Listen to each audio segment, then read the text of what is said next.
Hey everybody, this is Brent with solutionsforsmallbiz.com, and today I'm doing a video on probably my favorite topic for advertising purposes is guerrilla marketing.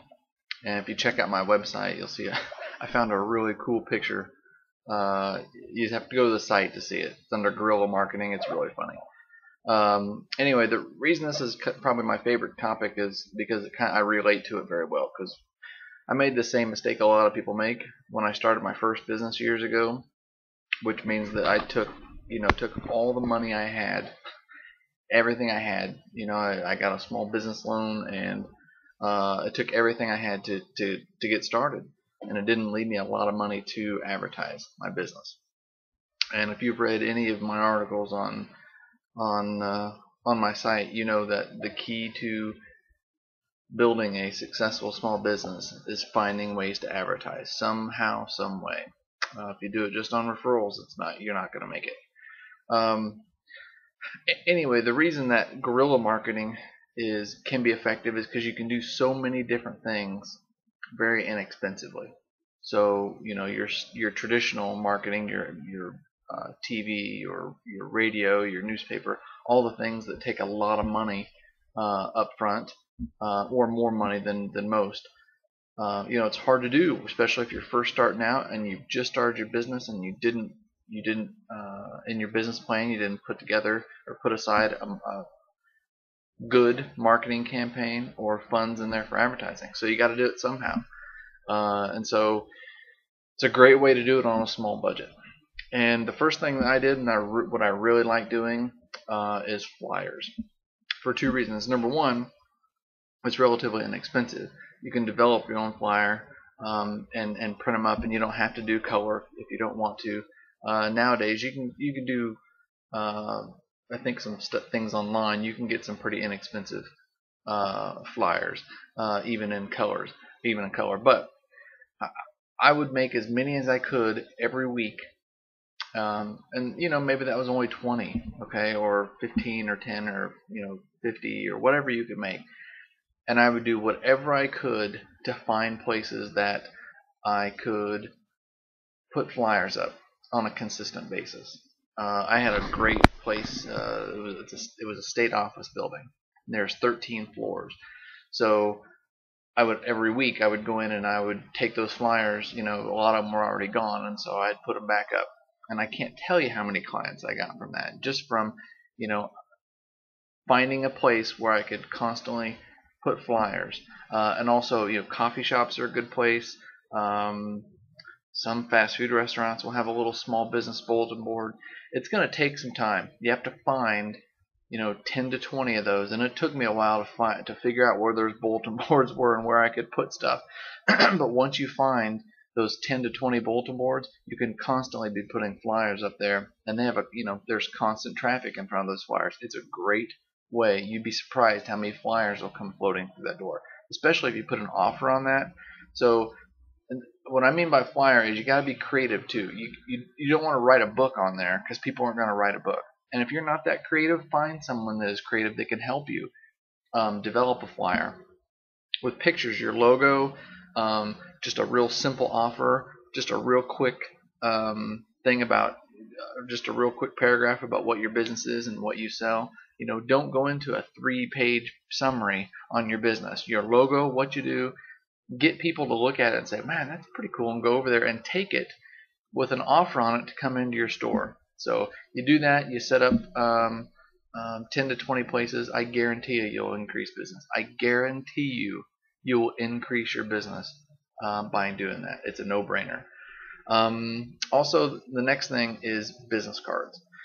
And I'm not talking about your standard business cards, but business cards are easy because you can print them yourself. You can go to Office Depot and get, they're already pre-cut out for you, right? You just set them up in a PDF or some sort of Word or program to line them up, so the information on the business card lines up with those perforated places, and print out your own business cards. It's a great way to do it. And I'm not talking about your standard business card which just has your name and phone number and address.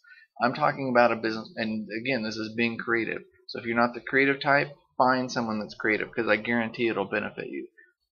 But it has your logo, and maybe on that card it has a small offer, like bring this card in and receive 10% off, just something to get them to come in.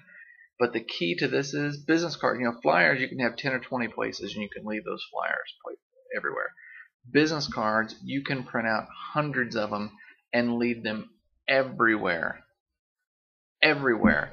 Hand them out to people in line that you're at a store and you're in line. Hand them to people, or hand them out to people. If it's a coupon, or if it has a 10% off, or it has an offer, hand them a couple and say, hey, if you know anybody, give them to your friends. It's got a great coupon on it. It's 10% off.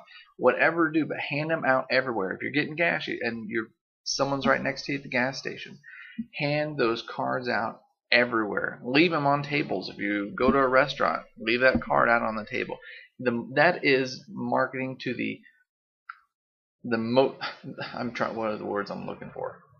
That's the best, most creative way to market to a large population by minimal dollars, is doing those little business cards.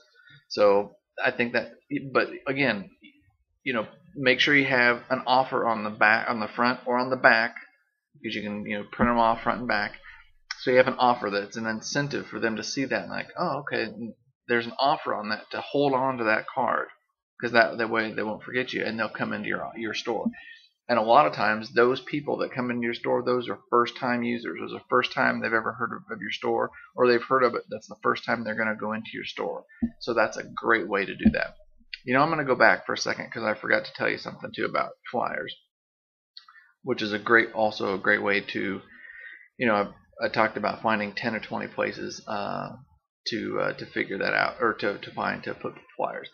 Also, parking garages with cars, lots of cars. There could be hundreds of cars in there, and you could hit them real easy. Now the key is you have to be careful because there's been numerous times where I've been in a parking garage and got chased out by a security guard. If they have security guards in there and there's someone watching, you got to be careful. But if there's not, and it's just an open lot, it's a great way to, boom, start at the top, run through, put flyers on there. It's a great way to hit a mass audience too for relatively inexpensive.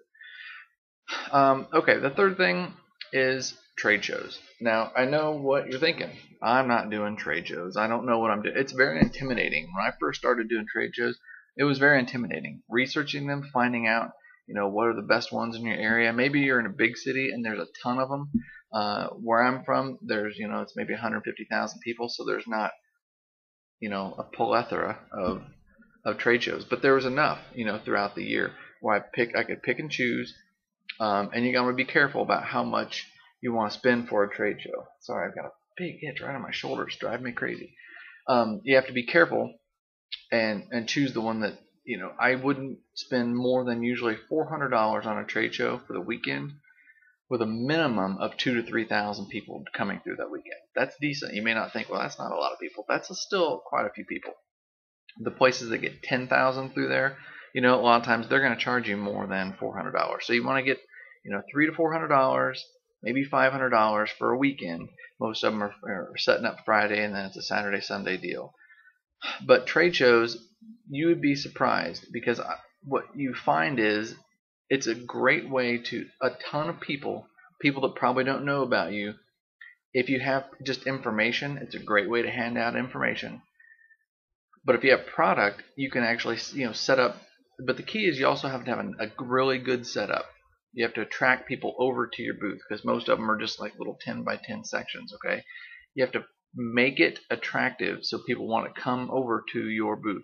But if you've got product, you can sell product right there on the spot. Majority of the time, selling the product right there is not where you make your money.